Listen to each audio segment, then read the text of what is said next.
Good morning. We're just going to give folks a few seconds to come in from the waiting room.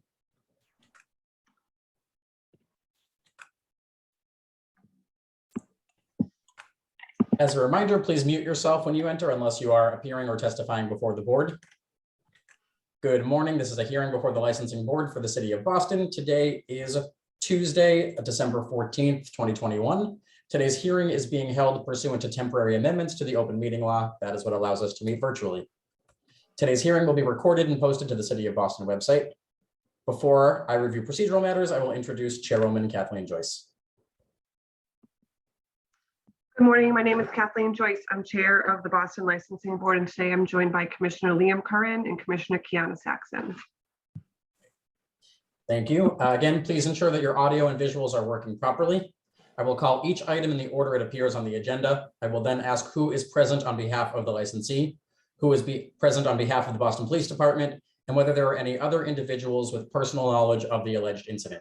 I will then swear in all parties. After that, the police report will be read into the record, and the licensee or the representative will have the opportunity to make a brief statement, followed by questions by the chairwoman and the commissioners. Again, all testimony will be limited to individuals with personal knowledge of the alleged incident. Now calling item number 1, Fenway Johnny's LLC, doing business as Fenway Johnny's, located at 96 to 98 Brookline Avenue. Date of the incident is August 15th, 2021. Serving underage patrons in violation of Mass General Laws, Chapter 138, Section 34, 34A, 41, 64, 64A, and Board's Rule 1.08F, and over-serving patrons in violation of Mass General Laws, Chapter 138, Section 69. Who is present on behalf of the licensee? Good morning, Madam Chairperson. My name is Seamus O'Kelly, counsel for the licensee, John Caron, and the owner of the premises, who should also be present. Great.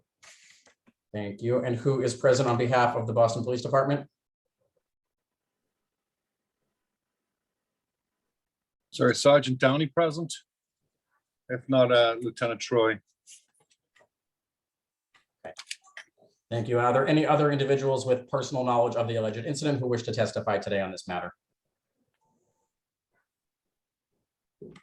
Okay, great. Can you all please raise your right hand? Thank you. Do you swear to tell the truth, the whole truth, and nothing but the truth? I do. Yes, I do.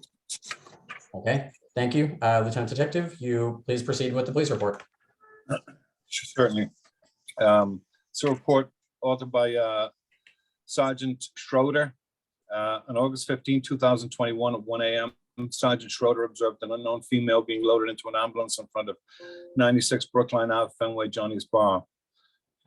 Sergeant pulled over, observed her to be the victim to be extremely intoxicated and was semi-conscious.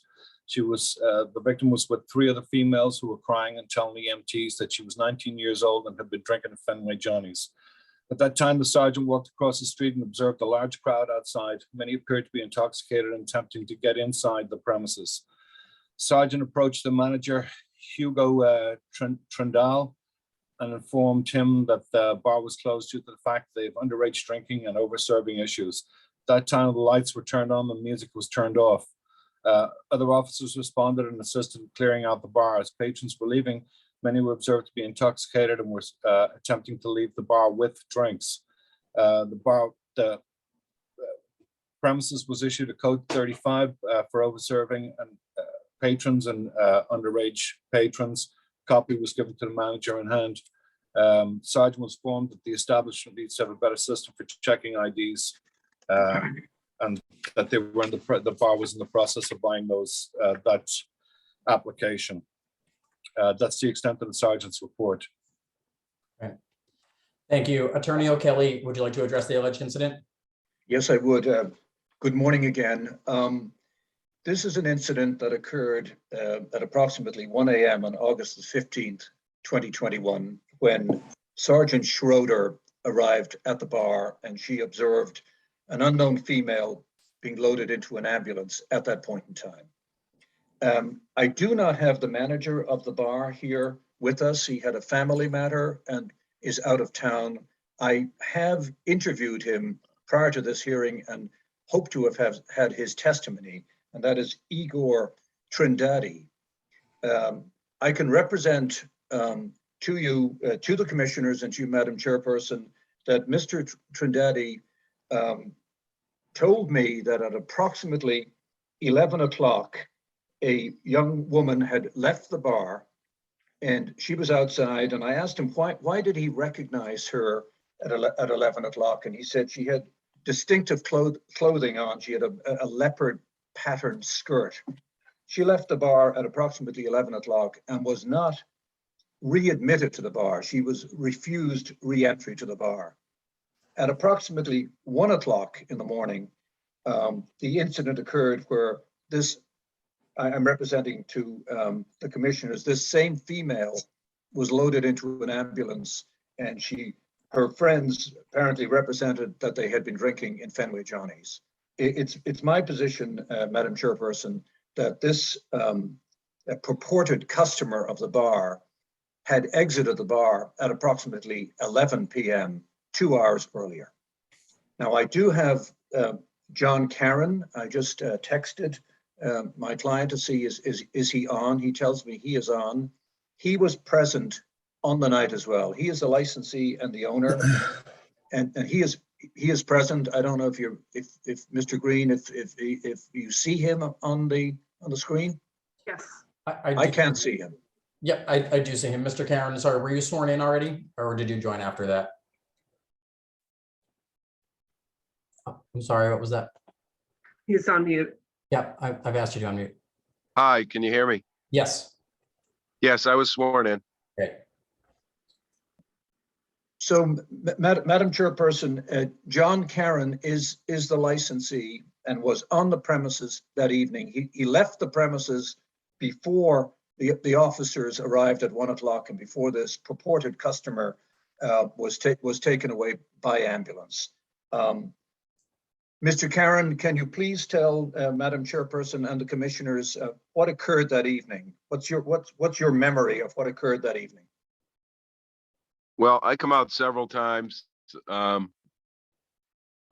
throughout many times throughout the evening, and I noticed them to the left as you come out of Johnny's is a CrossFit place, and they were sitting on a windowsill. And I offered them assistance, and they said they were getting an Uber. I said, "Are you sure?" And they said, "Yes." I stayed outside for some time, 20 minutes or so, and I asked them again, and they said that their Uber was coming now. I went back in, and I came out, I don't know, a while later, and they were gone. Did that particular customer female, to the best of your knowledge, re-enter Fenway Johnny's on the evening of, would have been August the 14th? She did not. Okay. Do you know, Mr. Caron, if you have an ID type checking system at the bar at Fenway Johnny's? We got one 2 days later. Did you have a system in place at the time? Well, the guys have been trained, but no, we didn't have the electronic ID in place. So what ID do you now have in, what system do you now have in place? I don't know the name exactly. It's Apple ID. What does it do? You take a picture of it, it scans and approves or disapproves. The identification that's provided. Right. Okay. And you put that in place after the event of August 15, 2021. Is that correct? 2 days later, we got it. Yeah, upon well, the officer was one of the people that suggested getting it. Okay. And you were not present when this female was put into an ambulance at approximately 1 o'clock in the morning? No, I had left just minutes before, and when I got the call in the car, I was just getting home. Who called you? Igor Trindade, that you said. Who's the manager of who was the manager of Fenway Johnny's that night, correct? My general manager, yeah. I have no further questions of Mr. Karen at this point. Madam Chairperson, when we conclude the hearing, I would like to be heard when we finish, but if anybody has any questions of Mr. Karen, he's available. Thank you. Chairwoman Joyce? Thank you, Attorney O'Kelly. Mr. Karen, do you know how long this patron was in Fenway Johnny's? I think the testimony states that she left at 11 p.m. Do you know how long she was inside? I do not. Generally, people start coming in at 9, so I would say 9 or after. Okay. And do you have video cameras inside Fenway Johnny's? We do. Okay. And after this female was taken away by the ambulance, did you review any of the video cameras to see how long she had been there or how many drinks she had been served? I did not. I believe my general manager did, Igor. And he's the person who's not here today. Right. Did Attorney O'Kelly, did you speak to him or Mr. Karen speak to him about this, about how long the patron was there? I did speak to him, and he has no knowledge of the patron. He did not. I asked him if he had any knowledge of this patron being served alcohol in the bar. He had no knowledge of that. So he was moving. But he remembers her because of her skirt when she left? He remembers her outside because of her skirt. Okay. All right, but so I'm guessing if he had gone back through the video footage, he would have been able to identify how long she'd been in there based on her outfit that night or how many drinks she had been served. Perhaps I'm trying to get it. Did he do that? I know you said he talked to him and he reviewed the that camera. I don't know. Okay. All right, I don't have any further questions. Commissioner Curran, Commissioner Saxon? I don't understand. What time did the woman try to come back? Does anyone know? 11 o'clock. No, that's the time that she left. What time did she try to re-enter? At that same time, Madam Commissioner. She left to go outside and tried to come back into the bar and was refused re-entry. Thank you. Is there any review of receipts, credit cards, things like that? I don't have anything to offer with respect to that, Commissioner Curran. I don't either. Do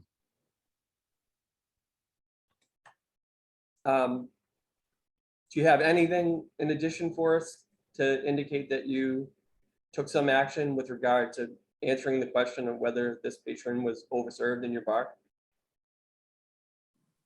I have no additional evidence, Commissioner Kern, with respect to that. The evidence that I have would appear that this patron was in the bar, but I have no evidence as to whether she purchased alcohol or somebody else purchased alcohol for her, or in fact, if she had brought alcohol herself into the bar, because in our investigation, we have discovered today that patrons lining up outside have nips of alcohol on their possession, and we've taken additional security measures to search patrons before they come in.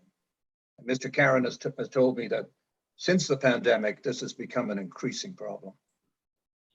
But with respect Well, with respect to this incident and this patron who you've said it was easily identifiable, Well, did you do anything to answer that question? I have no additional evidence with respect to that, Mr. Karen. Thank you. Any additional questions from the chair or the commissioners? I just wanted to clarify, John, what time were you sitting with her? You said you It said was just after 11, and I left, I don't know, 1:15 or so. I get in early and go all night, so. They were gone from the premises when I left. So I don't believe that the officer, when he read the report, it said outside 96 Brookline, but they were not out there when I left. I believe that it happened. The police officer found them down the street on the other side. You can check that out, I guess, on the report.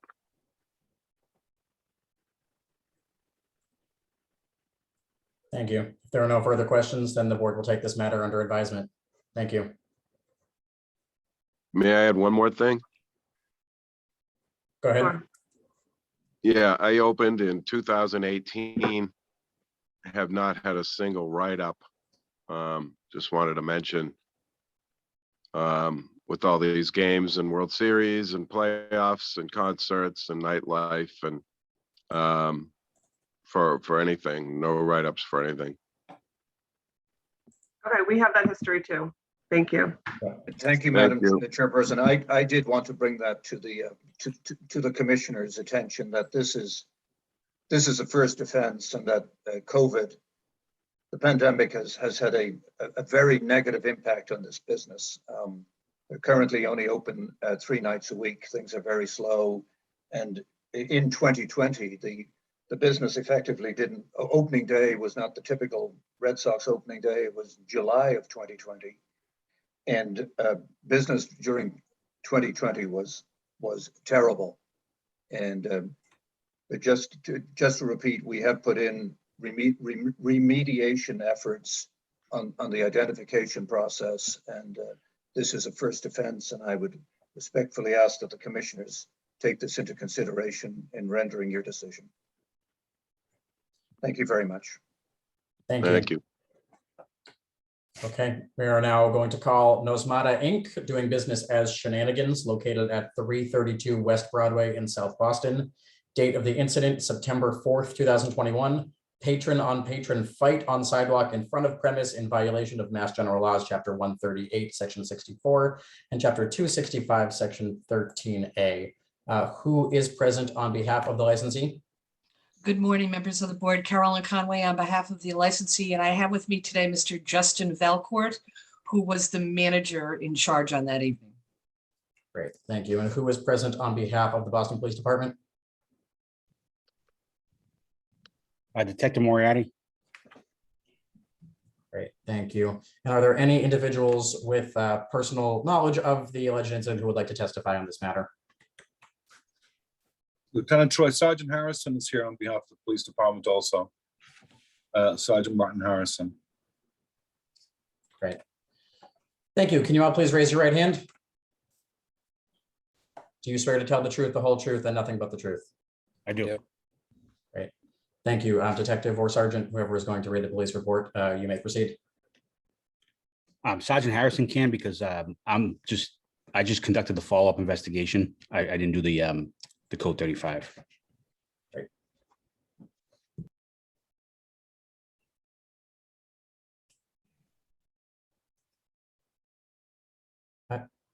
I believe you're on mute, Sergeant.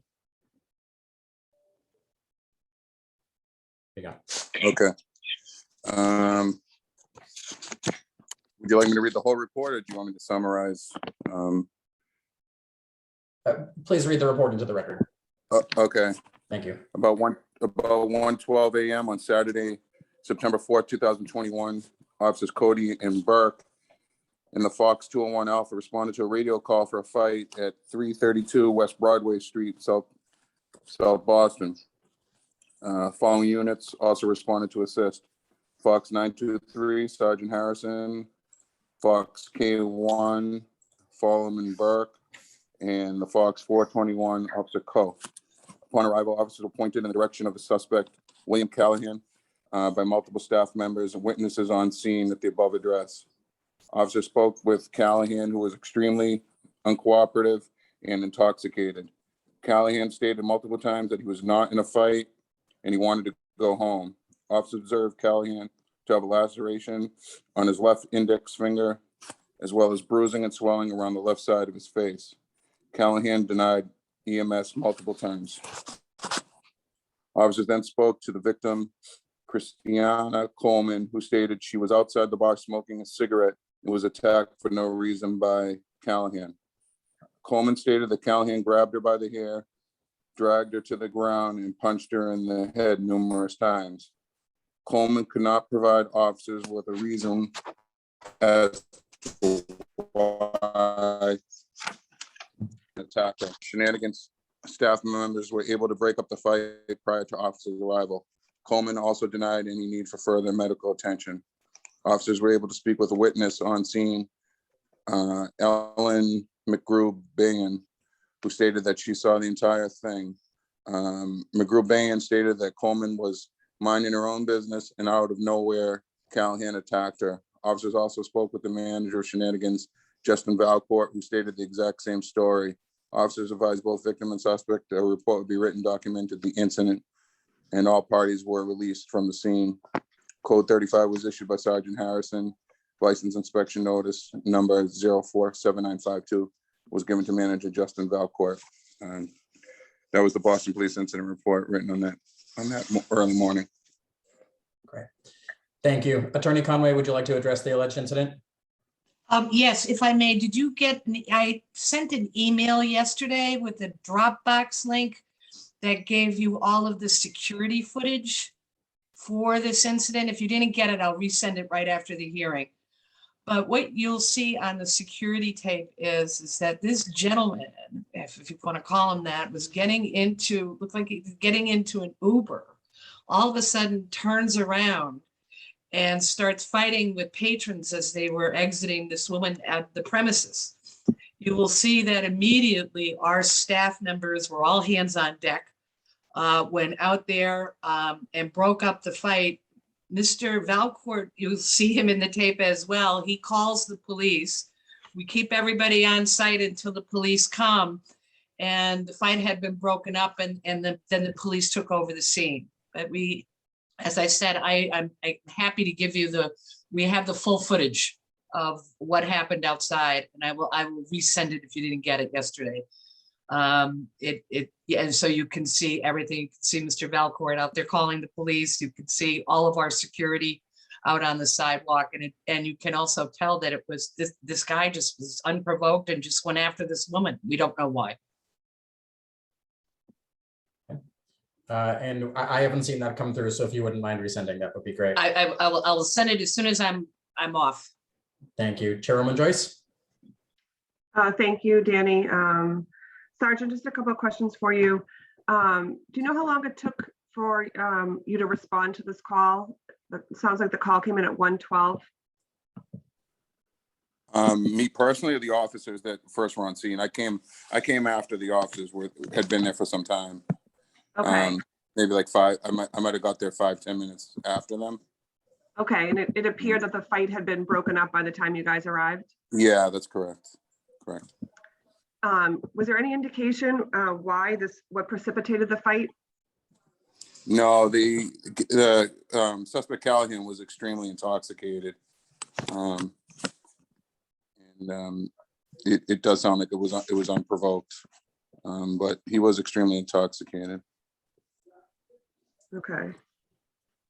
And I was curious, were there any criminal charges that came out of this incident? I can speak to that, man. I attempted to get a warrant from South Boston Court for Mr. Callahan. They denied it because they don't, as a somewhat of a policy, although it's not official, they don't like to give warrants for misdemeanors. So I have to set up for a clerk's hearing. But through my investigation, I've come to know that Mr. Callahan is wanted in another municipality for, without giving too much information, a very similar incident outside of a bar. And also a more serious incident also involving alcohol, a very, very serious felony involving alcohol. So I tried to get a warrant. They denied it, but I am going to set up for a clerk's hearing. The last I knew from this other jurisdiction, he was on the run, basically. He knows he has those warrants. Okay. And needless to say, he's now banned from Shenanigans. So, but as I said, I'll give you you'll see from the security footage exactly what happened in real time. So we're happy to provide it because we're, as you can see, that we responded appropriately. Okay. A couple more questions, either for you, Attorney Conway, or for someone from Shenanigans. Was there anything that happened inside that would have made this fight foreseeable? Nothing happened inside. There was nothing. I even looked back at the footage and there was nothing inside that would have provoked it. It was just outside. Okay.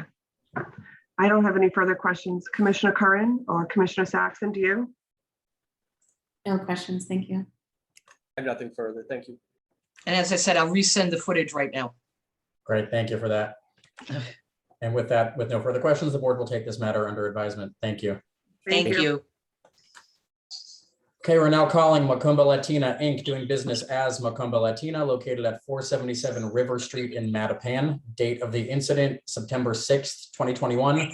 Patron on patron assault in violation of Mass General Laws, Chapter 138, Section 64, and Chapter 265, Section 13A. Who is present on behalf of the licensee? Good morning, Commissioners. My name is William Reary, that's R-E-H-R-E-Y. I'm attorney today for Macumba Latina. With me today are the two owners of Macumba Latina, Mr. Lopes and Mr. Fernandez. Both were present on the night in question here. And Mr. Fernandez will be testifying. Thank you. And who is present on behalf of the Boston Police Department? Sergeant Detective James Moore. Great. And are there any additional individuals with personal knowledge of the incident who wish to testify today? Great. Can all parties please raise your right hand? Do you swear to tell the truth, the whole truth, and nothing but the truth? Yes, sir. Great. Thank you. Sergeant Detective, please proceed with the police report. I do.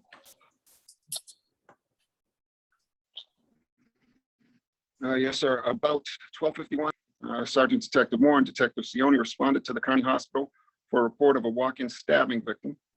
The victim, Mr. Frank Baez, suffered a non-life-threatening stab wound to the right arm. The incident report 212. Sergeant Detective, we're having a hard time hearing you. You might want to turn off your camera. I think you're lagging. 328. There we go. I'm starting over. Okay, about 12:51 a.m. on Monday, September 6, 2021, Sergeant Detective Moore and Detective Sione responded to the county hospital for a report of a walk-in stabbing victim. The victim, Mr. Frank Baez, suffered a non-life-threatening stab wound to the right arm. See incident report 212-063-328. Victim stated the incident took place at Macumba Latina nightclub earlier in the morning. About 01:36 a.m., again on Monday, September 6th, Sergeant Detective Moore and Sergeant and Detective Sione responded to 477 River Street, Macumba Latina nightclub, and conducted a Code 35 licensed premise inspection. Detective Sione confirmed that the assault did in fact take place at the establishment. The licensed premise inspection notice certification, citation number 010838 was issued to the owner of the establishment, Mr. Joel Lopes, for the patron-on-patron assault. Mr. Lopes signed the citation and was given a copy of the citation. The staff of the establishment cooperated with the inspection. However, the Boston Police were not notified of the assault by the staff of the establishment prior to the licensed premise inspection. And that's it. Great, thank you. Attorney Reary, would you like to address the alleged incident? Yes, I would. But first, Detective Moore, there was yourself and another detective that went to Macumba Latina that night. Is that correct? That's correct. And are you aware that, did you see Mr. Fernandez speaking with the other detective? I don't want to mispronounce his name. I think it's Detective Sione. Yes, they did speak, and it's Detective Sione. He's not here today. He's not here today. He's on bereavement leave. And you did not overhear the conversation that Mr. Fernandez had with Detective Sione, did you? No, they spoke in Spanish. I don't speak Spanish. I have no further questions of the Detective Moore at this time. I would like to make a quick, some opening remarks, and then I'm going to turn it over to Mr. Fernandez, who, as I had already indicated, was there that night along with Mr. Lopes. In terms of Macumba Latina, this was the first incident of this type.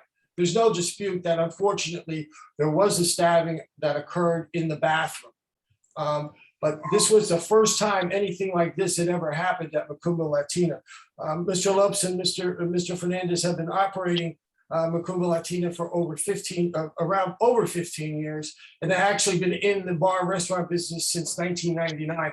This was the first such incident of this type that they've ever experienced. Now, it doesn't mean that Macumba doesn't take precautions to make sure that they provide their patrons with a safe environment. What they do at that night in question, even, they had, in fact, 12 security there.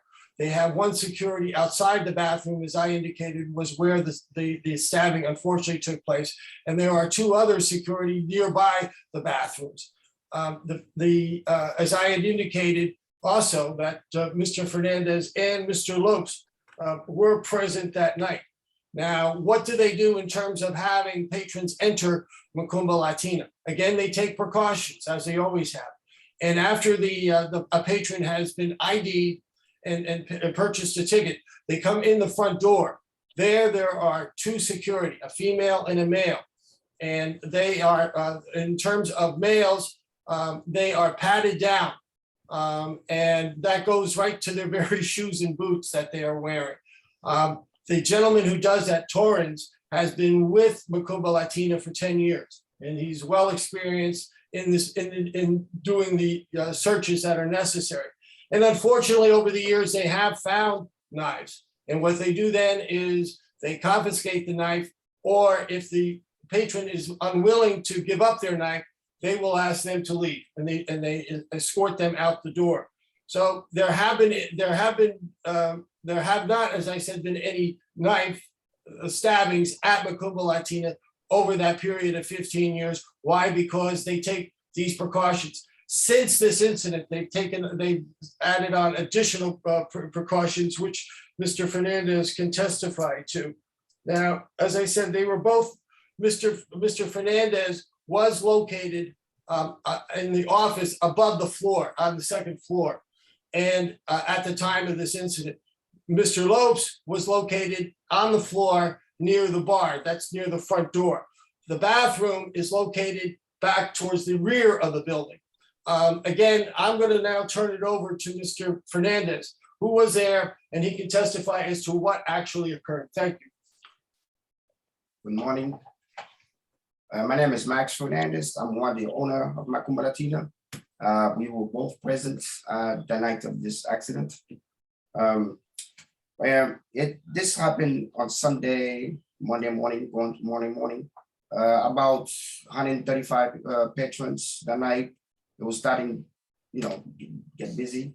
I was upstairs using the restroom, and when you upstairs, we got a different door. We come to outside. When I came down, I saw for my security approaching me and told me that the accident happened. And as soon as they said that, I pulled up my phone. But I asked them if anybody called the police yet. They said no. So they told me that the guy that got a cut of his hand was in the front. So I walked to the front. I was walking toward the front to see what was going on. As soon as I still have my phone in my hand. As soon as I get to the front, the guy is getting to his car. And I was like, what you doing? Where you going? He's like, I'm going to the hospital. I was like, no. And I know him. I know him from the past. And I was like, okay, let me take you to the hospital. Let me call ambulance. He's like, no, I'm going to the hospital. I don't need nobody. I was like, all right, at least give me a number so I can call you and see what's going on and then follow up with you. No, I'm all set. He didn't want no assistance, nothing. As soon as this happened, it took up. And I called the police. I dialed 911 at about 12:13. It was about 12:13. But we did give him assistance. Some of my workers make sure he stopped the bleeding before this happened. After it was issued what you call that? After detective issue the ticket, citation. the citation, Mr. John told me that, listen, you just go down, that we didn't call the police. And I was like, hold on. So I ran outside, but the first detective left. So I spoke to Mr. Siani and I showed him my phone and I said, I'm the one that called. And it's easy to check because you can, it's still on record that I called, aka my voice, my name, I give my name and everything. So I did call the police. Did you speak to Detective Cianci in Spanish? No, I spoke English, He spoke English. but I did call. I'm the one that called, Max Fernandez at 12:13. And I do have a copy. I took a picture of my phone when I called and I got it right. Okay. So we can, if the board requests, we can send you a copy of the record that Mr. Fernandez has on his phone of making that 911 call at 12:13 that night. I got can I Why don't ask? you send that to us? Yes. Why don't you send that to us so that we'll have that for the Yes. record? Thank you, thank you. One more thing I can add up. Like I said, this is we've been at this location, 477 River Street, for about 16 years. This is a new one to us. This has never happened to us. So I do trust my door guy. He's been with me for 10 years. I love the padding. I love the way the job he's doing. But I took further steps. Now I up a line outside. So, and I bought a metal detector. I really don't trust it very much, but just another step. So there's now I hired another guy to be outside before they get into the building. They get searched outside with metal detector, and before they go in and get searched again with a pat down. If it don't work, it might scare them a little bit, and then it's a two-way instead of one way. In closing, I would just want to say, Madam Chairman and Commissioners, that Macumba does everything they can to make sure that their patrons feel safe. If they don't feel safe, they're not going to come back. Macumba has a steady customers that do come back, and that's because they feel safe in that location. So when something like this happens, they'll always step forward and try to address it even further. So that in addition to, as we already indicated, the pat downs that are done when a patron enters the premises, as Mr. Fernandez indicated, now they have a metal detector also to make sure that no one tries to bring a knife into the establishment. Any weapons. Thank you.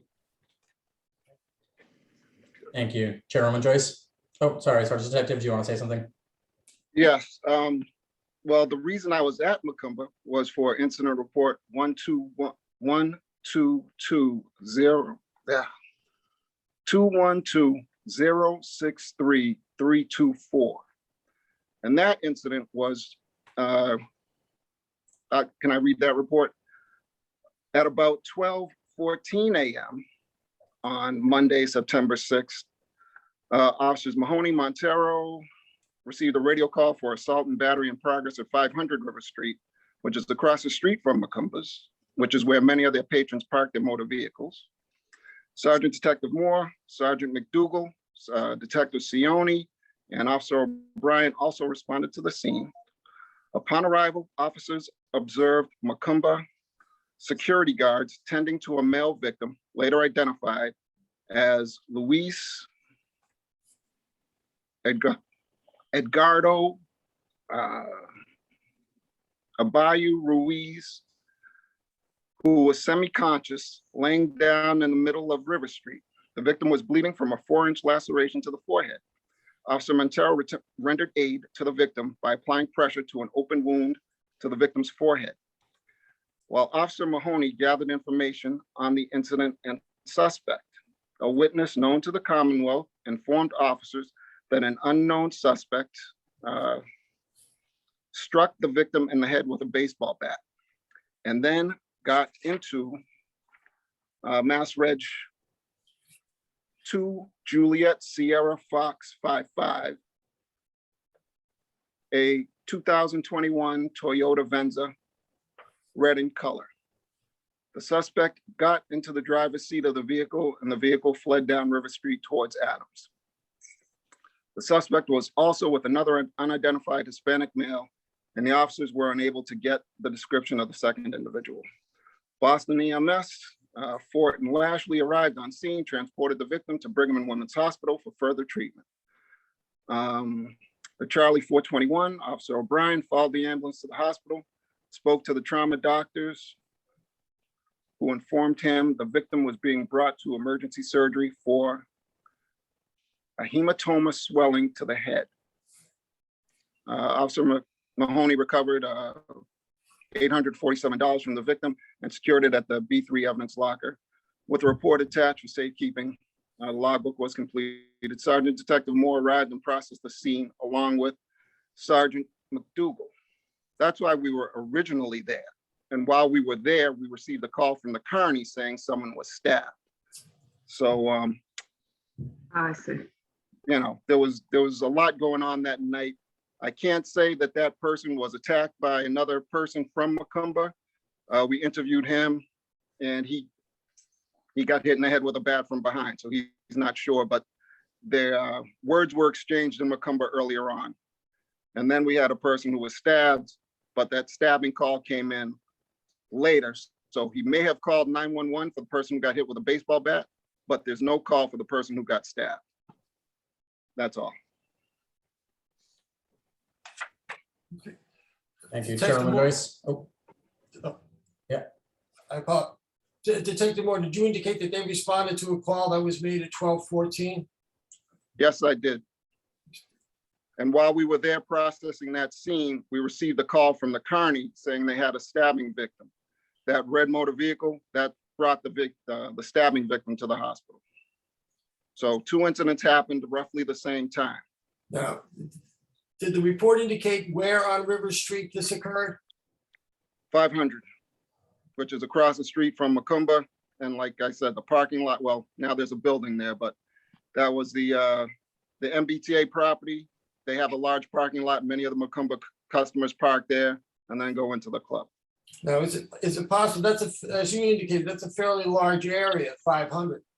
Does it indicate whether that was right across from Macumba Latino or down the street from Macumba Latino? It says 500 River. There are pictures there from the crime scene. I don't have them with me, but it's, like I said, many of the Macumba customers park there. But the parking lot that they park in, Mr. Detective Moore, that is not directly across the street from Macumba Latina, is it? There's a building there across the street from Macumba Latina. There's a building there. It's well, Macumba is what, 477 and the parking lot is 500. If you bring up a Google map, you can see how close they are. Want to testify as to this? Madam Chairman, I think my client, Mr. Fernandez, can clarify some of what's going on here, or what was going on that night in connection with the incident that occurred, the stabbing that occurred at Macumba Latina first, and then the incident down the street. Mr. Fernandez. Okay, so I'm just gonna jump in for a second and say we don't have the we have the stabbing in front of us, not the other incident, but if you would like to take a moment to comment on it, that's fine, but we don't have the other incident before us today. Well, I appreciate that, Madam Chairman, because again, we don't have a copy of that report that Detective Moore just read in front of us. I actually saw that number in the report that Detective Moore read in terms of the stabbing. And I did contact Attorney Hawkins and ask for a copy of that report. But again, we don't have that report in front of us either. Okay, Attorney Hawkins is no longer with the board, so there might be some confusion there, or that request might have gotten lost, but we just have the stabbing in front of us today. Thank you, Madam Chairman. great. Chairwoman Joyce, any questions? I don't have any questions. Commissioner Kern, Commissioner Saxon, any questions? Not at this time. I still haven't heard any details about what happened with the stabbing, like inside. Chairwoman Joyce, Lieutenant Detective Troy, if I could, there's another incident report that's that actually details the stabbing that the officer took, not from Sergeant Detective Moore when he went to the hospital, but the original responding officer went to the hospital. There's an additional report from that that's related to this incident. If I could possibly read that. Sure, please. Okay. This report is authored by an officer, Gene, and it states that about 12:51 on Monday, 9/6/21, Officer Gene responded to a radio call for a person stabbed at 477 River Street, Macumba, Latina. The officer was redirected to 2100 Dorchester Avenue, the Kearney Hospital, where he met the victim, Frank Baez. Baez stated that he had been at Macumba earlier in the night with three friends, Antonio Velasquez, Miguel Herrera, and Rafael. Mr. Baez stated that he had left his friends at a table and gone to the bathroom alone, where he was assaulted by four Hispanic males. Mr. Baez stated that they had the four males said to him in Spanish, "Talk now," before they attacked him. Mr. Baez stated that two of the men had knives and that one of them had stabbed him in the right forearm. Officers observed that he had deep laceration to the victim's forearm. And following that, Sergeant Detective Moore and Detective Sion became involved in the incident. So that's the initial officer's report from the stabbing victim. Okay, thank you for that. Commissioner Curran, do you have any questions? Yeah, just based on that, was there anything going on inside the club? Did you do an inquiry as to, was there anything that you could have seen that could have foresaw that this man would have been followed to the bathroom and attacked? Is the question? Commissioner, who is that question directed to? I apologize. The premises, licensee. Mr. Fernandez? Yes, like Mr. Rivera said that we have a place, one security in front of the bathroom. And they did, took one guy that he said that he did the stabbing because the other guy went for the front door. So he took another guy, he took him to the side door and we have surrendered. When I came out, he was there. And he'd say that, I asked him what happened. He'd say, oh, this guy was talking to him and he took it, he cut him. I was like, did you do that? He's like, yeah. And then he said, he had a bracelet on his foot. So he was like scared that we was going to call the police. I was like, yeah, we will call the police. That's where I went to the front and investigated what's going on with the guy that got stabbed. And the guy was, like I told you, my workers was giving him help with his arm, stop the bleeding. As soon as they did that, and I was asking to take him to the hospital. That's what I was asking questions. The guy that was took out from inside with the knife took over. He took out. So this is the same accident. When he took, and the other guy that wanted me to give him a ride because he was in a car, gave him chase. That's why I was running. We both running. All my security were running after them down the street. It run for like 800 miles, like about 800 yards. He was driving, so we gave him chase because I thought he was going to do harm, but he got there before us. He caught to the other guy, and that's what happened. They hit him with a baseball bat. Two of my guys got there, stopped one time, and then the other guy got hit one time. He crossed the street. When he crossed the street, one of his cousin, another guy, grabbed another baseball bat. They hit him again. They took over. They took out on River Street. We took the plate number. We're the one that called. We took the plate number, and we gave him assistance. He was on the ground. One of my workers, those were four of us there at the time. One of my workers stopped the bleeding. Was giving him help. It took the ambulance to get there. Police officer got there like in 10 minutes, and then it took the ambulance to get there about 20 minutes. We stay outside. And I was there until the ambulance get there. So it was the same. I don't know if they got the same name, but it's the same accident. It's the same accident that happened. It's not a different accident. No, the stabbing happened. I did investigation. I was trying to help. My phone in my hand. When I was talking to him, the other guy took over. He shouldn't have left because four of my guys had him. They was holding him, but he lied. He said, "Oh, can I go pee?" And they let him pee, and then he took out. So the other guy to give him chase. But when we got there, that's when I called because I seen what happened, what was going on. I was scared it was going to, they was going to hurt him. So when I called, it was about 12:13 a.m. I'm the one that called the police. Commissioner, unfortunately today, that other incident that occurred down the street is not before you today. We understand, Correct. totally understand. We're just focusing on what's before us today. Out of respect to the officers that joined us, I was willing to let them discuss it, but we are only considering what's before us today. We'll track down the other police reports.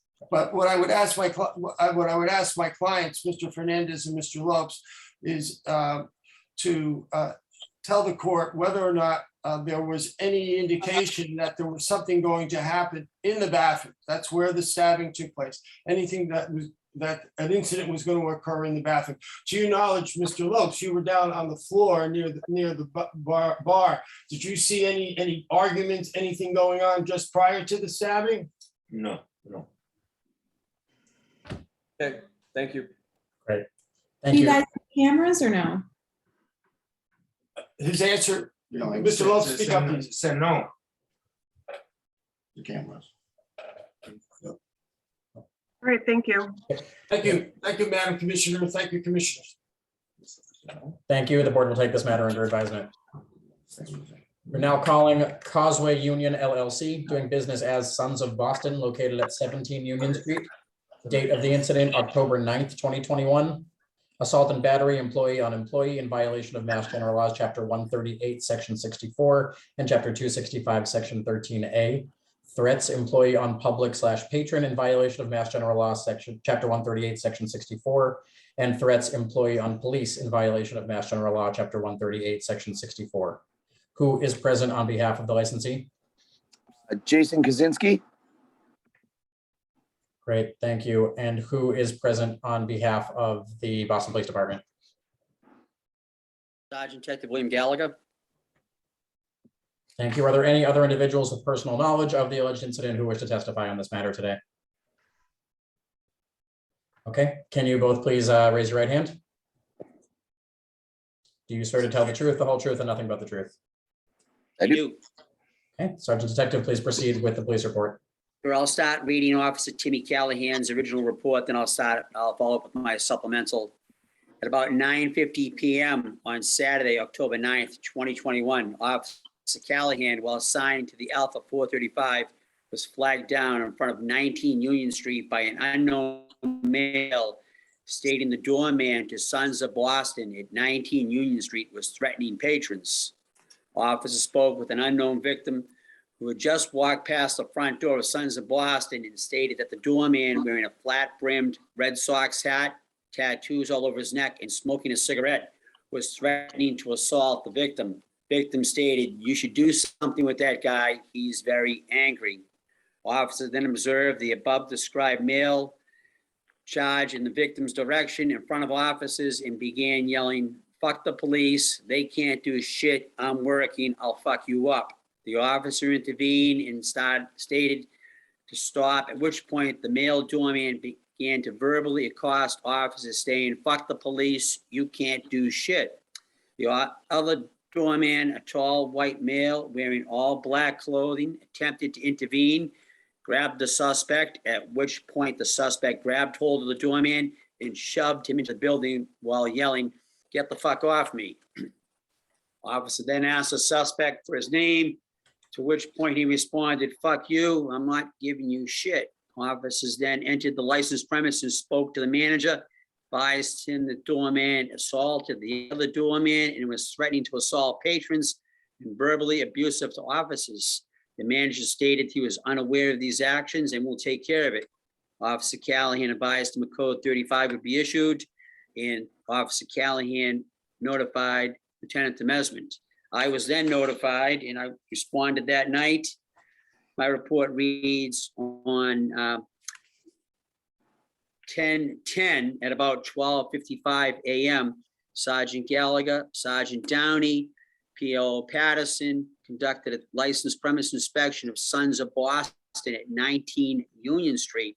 This inspection came about because an incident took place on 10/9 at 9:50 p.m. During that incident, Officer Callahan was flagged down by an unnamed victim who reported that a bouncer of Sons of Boston threatened him. P.O. Callahan approached the bouncer. When he observed the bouncer, charged to the victim and threatened him again. The bouncer was then assaulted by a fellow employee who tried to intervene. This was also witnessed by P.O. Callahan, who in turn was also threatened by the bouncer. P.O. Callahan documented that an incident with Boston Police Incident Report 212-073-279. During Sergeant Gallagher and Downey's interaction, they spoke with the manager, Jason Krasinski, who stated that he did speak with the employee and will again. Mr. Krasinski stated there is video of the interaction between his employee and the patron, which he will view. As a result of what was observed, Sergeant Gallagher issued a licensed premise inspection notice number 060249 to Sons of Boston. Assault and battery, employee on employee, threats, employee on patron/public, and threats, employee on police. Mr. Kaczynski signed for and accepted the notice. Those essentially are the facts of that evening. Thank you. Mr. Kaczynski, would you like to address the alleged incident? Sure, yeah. There was an apparent argument outside. I reviewed the videotape and it is out of our camera view. So I'm not quite sure what happened because I was inside at the time of the incident. But I did speak with the officer when he came inside. We were separated from the general public in the kitchen, which was closed at the time. So we did have a conversation. Both the officer and the former employee were both very heated at the time.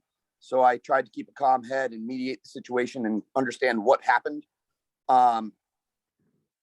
It's totally unexcusable. I'm not sure what that employee was thinking or why he lashed out, but subsequently he was terminated, and that's definitely not how our interactions with the police should be. Thank you. Chairwoman Joyce? Thank you. No, and I'll repeat, that should not be how that interactions are with the police. How long did this person work for you? About 2 years, if you subtract out the closure time for the pandemic. Okay. And what do you do to train your employees that work the door? We do ID training every year or 6 months whenever new IDs come out. We have conversations. I wouldn't call it a training about like interacting with the public. Would you say that this goes against the your own rules of? Oh, 100%. Yeah, Okay. this. I don't know if this guy was having a bad day or what, but it was totally unexcused. Like he flew off the handle for no reason, and that's not something we tolerate. And you said he was terminated? Correct. Okay. How many people were working on this particular night? For security or total? Break it down for me, total and then security. There was 7 people working at that time and 3 security guards. Okay. I don't have any other questions. Commissioner Curran or Commissioner Saxon? Okay. Thank you. Great. With no further questions, the board will take this matter under advisement. Thank you. Thank you. Item number 5 has been rescheduled pursuant to a request by the licensee. The licensee's counsel could not be present today. It will be continued to Tuesday, January 4th. And we're now calling Tracksmith, located at 285 Newbury Street. Date of the incident, October 11th, 2021. Patrons consuming alcohol on public way in violation of Mass General Law, Chapter 138, Section 64, and Board's Rule 1.09D. Who is present on behalf of the licensee? Morning, Madam Chair, members of the board. Kristen Scanlon representing Tracksmith. Thank you. And who is present on behalf of the Boston Police Department? Detective Hernandez. Thank you. Are there any other And individuals? Sergeant Gallagher. Thank you. Are there any other individuals with personal knowledge of the alleged incident who would like to testify on this matter today? Matt. Go ahead, Matt. Yes, Matt Taylor, who's the CEO of Tracksmith. He's signed on with us as well. Great, thank you. Could all who are going to testify, please raise your right hand? Do you swear to tell the truth, the whole truth, and nothing but the truth? I do. Okay, Detective, yeah, please proceed with the police report. On 10/11/2021 at about 2:26 p.m., Lieutenant Detective Troy, Sergeant Detective Gallagher, and Detective Eddie Hernandez assigned to the licensed premise unit were walking down Newbury Street and monitoring the licensed establishments on Newbury Street during the Boston Marathon. when they noticed people standing on the street and public sidewalk drinking cans of beers. Detectives inquired whether the people were obtaining where the people were obtaining the alcohol, and were directed to Tracksmith Running Apparel Store at 285 Newbury Street. Detectives proceeded to go inside and spoke with one of the employees by the name of Matt Taylor. Detectives inquired why they were handing out alcohol to people and were shown a one-time malt/wine license for the day LBS 460297. Detectives informed Mr. Taylor that all alcohol must be consumed on premise and he should place someone at the door. Mr. Taylor and staff quickly escorted all the persons with open containers of alcohol into the premise and picked up the empties. As a result of what was observed, Sergeant Detective Gallagher issued a license premise inspection notice 060257 for patrons consuming alcohol in a public way. Mr. Matt Taylor signed for and accepted the notice. That is all. Thank you. Attorney Scanlon, would you like to address the alleged incident? Yes, please, just with a few opening remarks before I turn it over to Mr. Taylor to testify as to his recollection and summary of the events of that day. But I don't have any questions for the police at this time, but by way of background, Tracksmith is an independent retail running gear and apparel store. Since its opening in 2017, they've consistently pulled a series of one-day licenses, probably upwards of 30 at this point, for events surrounding and in celebration of the Boston Marathon. This series of licenses they pulled were over the course of, I believe, 6 days in October of this year. Pursuant to the one-day license, which was granted for this particular day, the licensee had a staff member at the door and did keep patrons contained to the whole of the inside premises and outside of the premises on private property, which includes their stoop and the garden level of the store. As you'll hear Mr. Taylor testify in a few moments, there is just one dispute of fact as to the use of the term patrons, plural, in the report, as Mr. Taylor only recalls one person at the curb talking to a fourth police officer, I believe was in a cruiser outside the store. Nevertheless, they do acknowledge this is outside of the bounds of the one-day license, but did respond appropriately and immediately to correct this patron and brought that patron back onto the premises. At this time, I'd like Mr. Taylor to briefly give his summary and then just have the opportunity to offer a few closing remarks, if I may. Sure, go ahead, Mr. Thank Taylor. you. Thank you. As Ms. Scanlon mentioned, we are a Boston-based running apparel brand, and Boston Marathon weekend is always a very special weekend for the city, but also for us. Our store on Newbury Street is a hub for runners that weekend and also their families and friends. This year, we were having a private party on our premises. I was inside when the officers arrived and was asked to come to the door. Once I realized why the officers were there, I did look outside, and there were a number of guests on our front steps and on our garden level patios enjoying a beer, which are on private property. And there was one individual in the street with a beer in his hand. And this stood out to me because I actually knew the patron. He's one of Boston's preeminent cancer doctors, and he was actually speaking to a Boston police officer who had parked his car outside our store on Newbury Street, which was closed to traffic on Boston Marathon Monday.